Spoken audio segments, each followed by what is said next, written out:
बाद फ्रेंड्स आप इस पोर्टल पर आएंगे जो कि उत्तर प्रदेश पुलिस कांस्टेबल का ऑनलाइन फॉर्म आपका यहाँ पर स्टार्ट हो गया है, जिसके लिए आपको फ्रेंड्स यहाँ पर मल्टीपल ऑप्शंस मिल जाते हैं, इंपॉर्टेंट डेट्स मिल जाती हैं, वैकेंसीज मिल जाती है, हाउ टू अप्लाई का सेक्शन आपको मिल जाता है। यहाँ पर देखिए अप्लाई ऑनलाइन का ऑप्शन है, आप इस ऑप्शन पर क्लिक करेंगे। अब यहाँ पर आपको कुछ बेसिक जानकारी फिल करनी है, जिसमें सबसे पहले आप यहाँ पर एंटर करेंगे फर्स्ट नेम। इसके बाद अगर आपका लास्ट नेम है तो आप लास्ट नेम दे सकते हैं, नहीं है तो आप इसे ब्लैंक छोड़ सकते हैं। यहाँ पर फ्रेंड्स आपको एंटर करना होगा आपका पूरा नाम।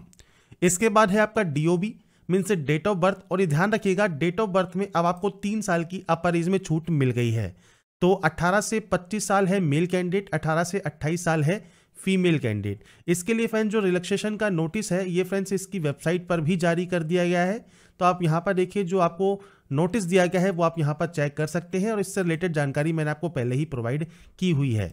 तो आपका जो भी डेट ऑफ बर्थ है आप यहाँ पर इस कैलेंडर के माध्यम से सेलेक्ट कर सकते हैं। यहाँ पर डेट ऑफ बर्थ सेलेक्ट करने के बाद आपको फ्रेंड्स आपका फादर नेम और मदर नेम एंटर करना है, आपका जेंडर आपको सेलेक्ट करना है, आपका 10 डिजिट का मोबाइल नंबर आपको 2 बार देना है, आपकी मेल आईडी आपको यहाँ पर देनी है, और उसके बाद नेशनलिटी सेलेक्ट करनी है। अगर आप उत्तर प्रदेश के निवासी हैं तो आप यस कर सकते हैं, और इसके बाद फ्रेंड्स यहाँ पर आपकी कैटेगरी आपको यहाँ पर मल्टीपल ऑप्शंस मिल जाएंगे। अगर आप SC ST OBC EWS DFF या फ्रेंड्स ESM का अगर आप यहाँ पर बेनिफिट लेना चाहते हैं, मतलब आप इन कैटेगरी से बिलोंग करते हैं तो आप यस करेंगे। अगर आप जनरल से आते हैं तो आप सिंपली नो कर सकते हैं और कैटेगरी जनरल आप सेलेक्ट कर सकते हैं। और ये ध्यान रखिए अगर आप यूपी के निवासी नहीं है और आप यहाँ पर नो करते हैं तो डोमिसाइल स्टेट आपको सेलेक्ट करना है, और उसके बाद जो कैटेगरी है वो ऑटोमेटिक आपकी जनरल ही यहाँ पर रहेगी। पर अगर आप रिजर्व कैंडिडेट है उस कंडीशन में आप यस करेंगे, और यहाँ से आपको यस करने के बाद अब आपको सबसे पहले देना है मूल निवास। तो मूल निवास किसने ये इशू किया है? डिस्ट्रिक्ट मजिस्ट्रेट ने, एडिशनल डिस्ट्रिक्ट मजिस्ट्रेट ने, सब डिवीजनल मजिस्ट्रेट ने या तहसीलदार ने। जो मूल निवास प्रमाण पत्र है वो उसकी तारीख कितनी है, मतलब कब ये इशू हुआ है, आप उसकी जानकारी यहाँ पर प्रोवाइड कर सकते हैं, जो भी आपकी तारीख आपके मूल निवास पर अंकित है।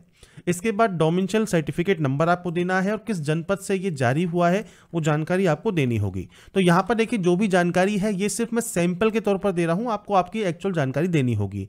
मूल निवास पर ही आपको सर्टिफिकेट का सीरियल नंबर मिल जाता है। इसके बाद ऐसे ही कैटेगरी ऑप्शन है, SC ST OBC कैटेगरी है तो आप OBC सेलेक्ट करें, सेम आपको यहाँ पर जानकारी प्रोवाइड करनी है। EWS है तो EWS की जानकारी देनी है। अब यहाँ पर फ्रेंड्स ये चीज ध्यान रखिएगा, जो आपका कास्ट सर्टिफिकेट है वो फ्रेंड्स लास्ट डेट से पहले बना होना चाहिए, और इसके अलावा फ्रेंड्स जो कट ऑफ डेट है वो उससे पहले आपका बना हुआ नहीं होना चाहिए। इसके बाद फ्रेंड्स यहाँ पर देखिए सेम किसने ये इशू किया है, इशू डेट क्या है, मतलब कब ये इशू हुआ है, सर्टिफिकेट का जो सीरियल नंबर है वो कितना है वो जानकारी आप दे सकते हैं। और इसके बाद अगर कैटेगरी एप्लीकेशन नंबर आपके पास है तो आप उसकी जानकारी यहाँ पर प्रोवाइड कर देंगे।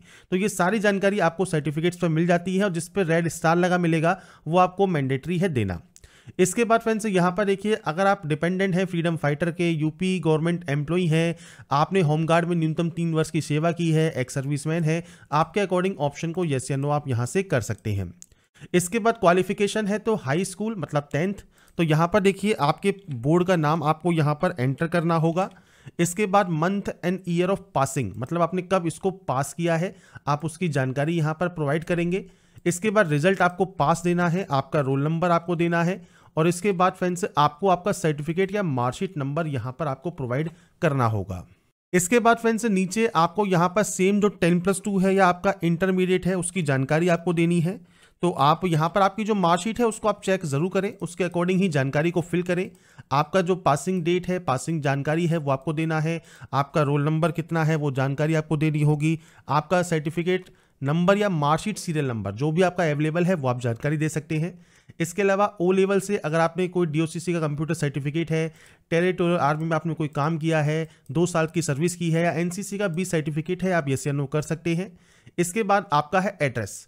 एड्रेस फ्रेंड्स आपको यहाँ पर कॉरेस्पॉन्डेंस एड्रेस मतलब प्रेजेंट एड्रेस एंटर करना होता है। आपका पूरा एड्रेस जो भी है वो आप यहाँ दे सकते हैं, सिटी टाउन विलेज कौन सा है, स्टेट या यूनियन टेरिटरी कौन सी है, इसके अलावा जिला या डिस्ट्रिक्ट कौन सा है, इसके अलावा पिन कोड क्या है ये आपको देना होगा। अगर ये सेम है तो आप सेम पर क्लिक कीजिए, अगर ये अलग अलग है तो आप अलग अलग एंट्री कर सकते हैं। और उसके बाद फ्रेंड्स यहाँ पर देखिए प्रीव्यू एंड सबमिट का ऑप्शन आता है, आप यहाँ से प्रीव्यू चेक करके सबमिट यहाँ से इसे कर देंगे। इसके बाद नेक्स्ट ऑप्शन डिक्लेरेशन का है। तो आपको यहाँ पर देखिए जितने भी डिक्लेरेशन के ये ऑप्शन दिए गए हैं ये आपको यहाँ पर टिक करने हैं और उसके बाद इस कैप्चा कोड को फिल करना है। अगर आपको लगता है कोई एडिट आप करना चाहते हैं आप एडिट कर सकते हैं। अगर आपको कोई डिटेल एडिट नहीं करनी है तो आप सबमिट एंड नेक्स्ट पर क्लिक करेंगे OTP एक्टिवेशन करने के लिए। इसके बाद फ्रेंड्स यहाँ पर देखिए अब आपको OTP एक्टिवेट करनी है। तो जिसके लिए अपना जो रजिस्ट्रेशन नंबर है, आपका जो डेट ऑफ बर्थ है और जो OTP आपके पास आई है ये फ्रेंड्स आपको यहाँ पर देना है। इस कैप्चा कोड को फिल करना है और उसके बाद यहाँ से अकाउंट को एक्टिवेट कर लेना है। इसके बाद फ्रेंड्स यहाँ पर देखिए आपका जो फ्रेंड्स लॉगिन है वो आपका हो जाएगा। आप फ्रेंड्स OTP वेरीफाई करने के बाद अब आपसे कहा गया है आपको आवेदन शुल्क यहाँ पर पे करना है। आपसे कहा गया है यदि आपने पहले ही भुगतान कर लिया है और आपकी भुगतान की स्थिति अभी भी लंबित है तो कृपया भुगतान सत्यापन के लिए 2 दिनों की प्रतीक्षा करें।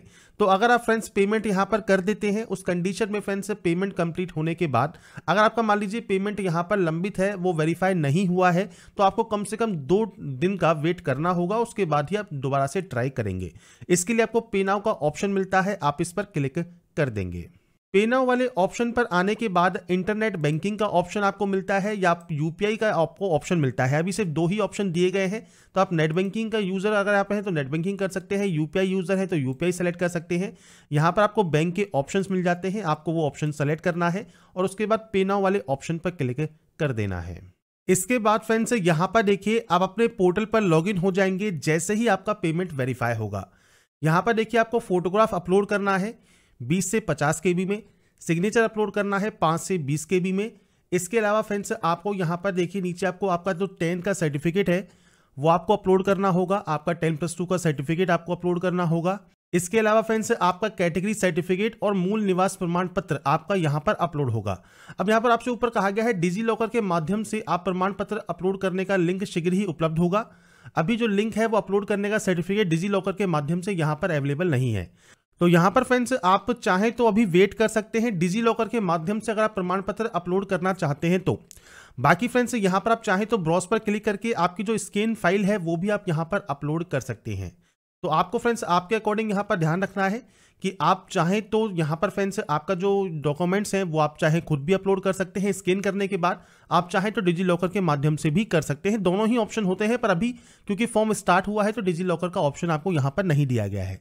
ये फिल करने के बाद आप यहाँ पर देखिए आपको ऑप्शन मिलता है फाइनल सबमिट एंड नेक्स्ट का, आप इस ऑप्शन पर क्लिक कर देंगे। साइज वगैरह आपको यहाँ पर दिए गए हैं, आप चेक कर लें और साइज के अकॉर्डिंग ही आप यहाँ पर जो है नेक्स्ट स्टेप पर क्लिक करेंगे।